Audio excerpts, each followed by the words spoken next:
देखिए ना, यहाँ पर हम प्यार की और प्यार के इजहार की बात कर रहे हैं, लेकिन अपोलिना के तारों में ये तो बिल्कुल प्यार दिख ही नहीं रहा।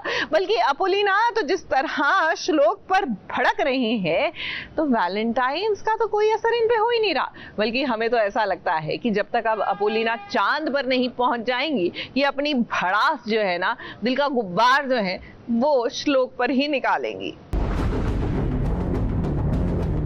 एमपी को क्या लगता है पैसे की पावर से वो सब कुछ कंट्रोल कर सकते हैं? अरे हमारे कॉलेज में आके इतना तमाशा करने की क्या जरूरत थी? उन्हें ना कोई हक नहीं बनता हमारी जिंदगी कंट्रोल करने का। पढ़ाई करनी है करो, कॉलेज जाना जाओ, लेकिन ऊल जलूल की रस्में खत्म करने के बाद हम भी किससे बातें कर रहे हैं पढ़ाई के बारे में? उस इंसान से जिसको इंजीनियरिंग की स्पेलिंग तक नहीं आती। पता नहीं कहाँ फंस गए हम। गुस्से में इंसान की अकल पर ही नहीं बल्कि आंखों पर भी पट्टी पड़ जाती है, क्योंकि उस वक्त ना कुछ दिखाई देता है और ना कुछ समझ आता है। जैसे कि अपोलिना ने गुस्से की हालत में श्लोक को इतना कुछ सुना दिया कि बेचारा मुरझा गया। श्लोक का चेहरा देखने के बाद अपोलिना को एहसास हुआ कि उसने फ्लो में श्लोक के चेहरे का ग्लो ही गायब कर दिया। तुम्हारा बहुत सही नहीं है। शादी के बाद तुम्हारी लाइफ बिल्कुल वही की वही है। जैसा करना है वैसा करो, लेकिन हमारी तो पूरी जिंदगी चेंज हो गई है। हमारे पापा हमसे दूर हो गए। अरे हम अपनी मर्जी से हॉस्टल तक नहीं जा सकते हैं। पढ़ाई करनी है करो, कॉलेज जाना जाओ, लेकिन ऊल जलूल की रस्में खत्म करने के बाद।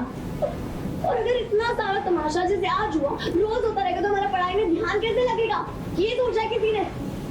Anyway, हम भी किससे बातें कर रहे हैं पढ़ाई के बारे में? उस इंसान से जिसको इंजीनियरिंग की स्पेलिंग तक नहीं आती।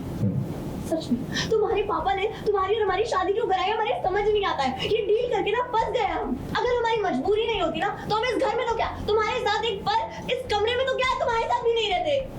पता नहीं कहाँ फंस गए हम।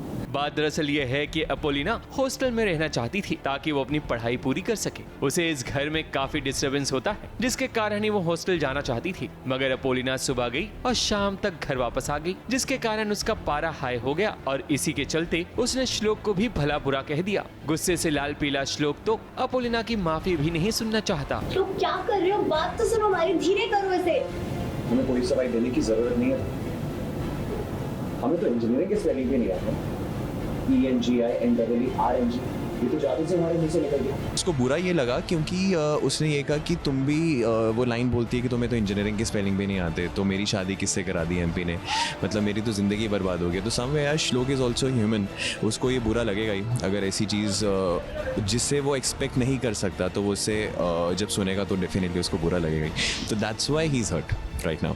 अपोलिना की बात अपनी जगह बिल्कुल दुरुस्त है कि शादी के बाद एक लड़की के लिए चीजें काफी कुछ बदल जाती हैं, मगर श्लोक जैसा जीवन साथी हो तो बात को आराम से सुलझाया भी जा सकता है, वरना चीजें और भी उलझ सकती है। अपोलिना, श्लोक, हम तुमसे बात कर रहे हैं, एक बार हमारी बात तो सुन लो। ठीक है, मत सुनो बात। ABP news report.